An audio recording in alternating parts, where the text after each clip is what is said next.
Did you know your brain is still processing information even when you're asleep, but it stops growing new neurons when you're constantly overwhelmed? Yeah.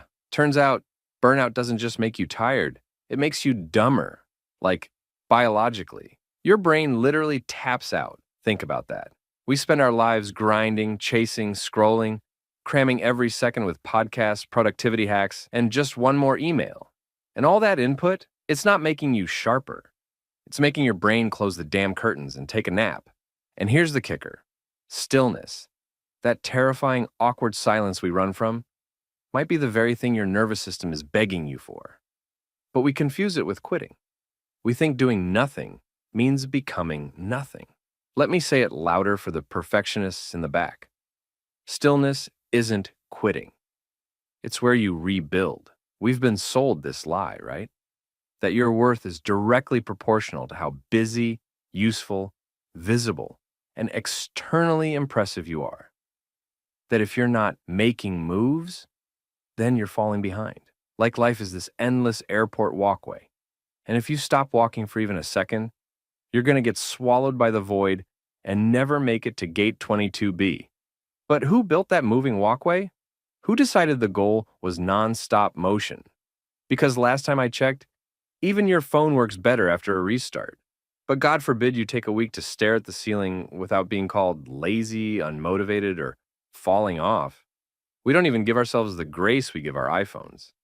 And can we talk about that weird, twitchy anxiety when you're not doing something? Like you try to rest, and suddenly you're deep cleaning your sock drawer at 11 p.m. because your brain's like, wait, why are we calm? Who died? It's like being allergic to your own peace. But that's not your fault. That's trauma. That's capitalism. That's hustle culture. And Instagram reels whispering, rise and grind in your ear while your soul's quietly dying in the background. We've been taught that rest is a reward you earn after you're broken, when really rest is the thing that keeps you from breaking in the first place. Let me tell you a story, a real one. There's this guy, 35, single, works in tech, decent apartment, eats enough kale to technically be healthy. Let's call him Adam. Adam was the type who couldn't sit still. His calendar was color-coded like a Google engineer's dream. Gym at 6, meetings at 9, networking brunch at noon, optimize, optimize, optimize. And one day, in the middle of an all-hands Zoom, his body just stopped. Heart racing, chest tight.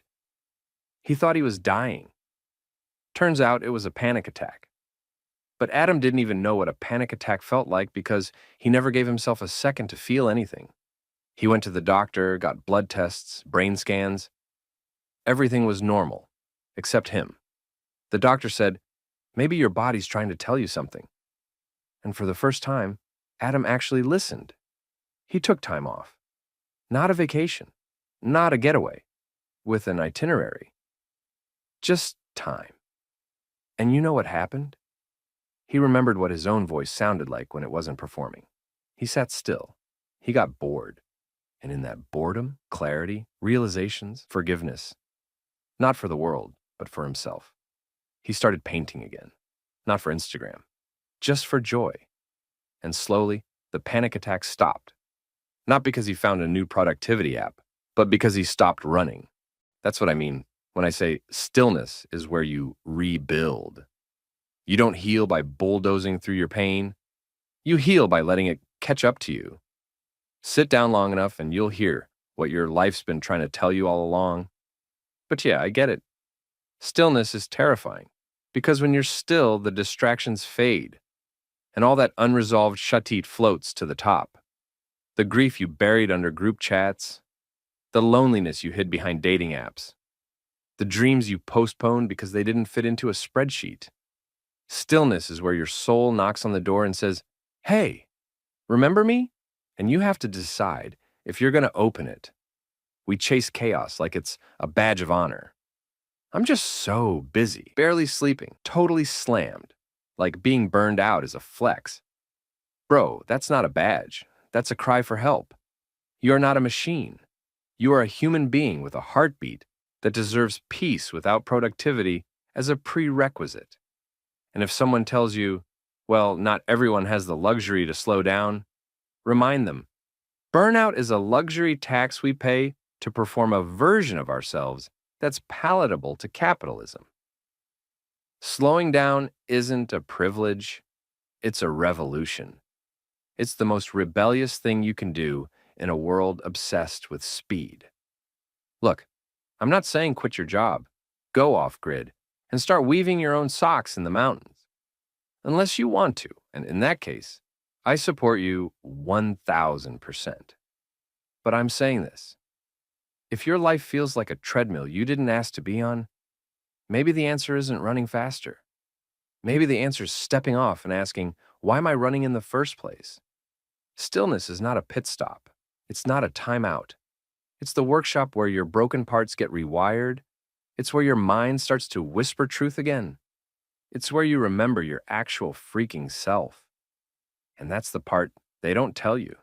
The most powerful version of you isn't loud, isn't busy, isn't booked and blessed and burned to a crisp. The most powerful version of you is grounded, present, unshakably still. And yes, it will feel weird at first. You'll feel guilty for resting. You'll feel like you're wasting time. But let me ask you this. Wasting time, according to who? According to what algorithm? Whose timeline are you even measuring yourself against? Because the truth is, the most meaningful things in life, the real healing, the genuine connections, the creativity, the goosebumps, they don't happen on a schedule. They happen when you give yourself permission to pause. So here's your permission slip, signed, sealed, hand-delivered through this video. Stop waiting for the breakdown to force the reset. Take the reset now. Be still. Not because you're quitting, but because you're finally choosing to live on your own damn terms. You are not behind. You are not broken. You are not lazy. You are a human being in a noisy, numb world, trying to remember what it feels like to be here. And if you've forgotten what that feels like, sit down, get quiet, breathe. It's still in there, I promise. And if no one's told you lately, I'm proud of you. Not for your achievements, not for your hustle, for surviving, for showing up, for watching this far and letting these words sink in. That takes strength, real strength. Stillness isn't quitting. It's where you rebuild. Now go rebuild, one breath at a time.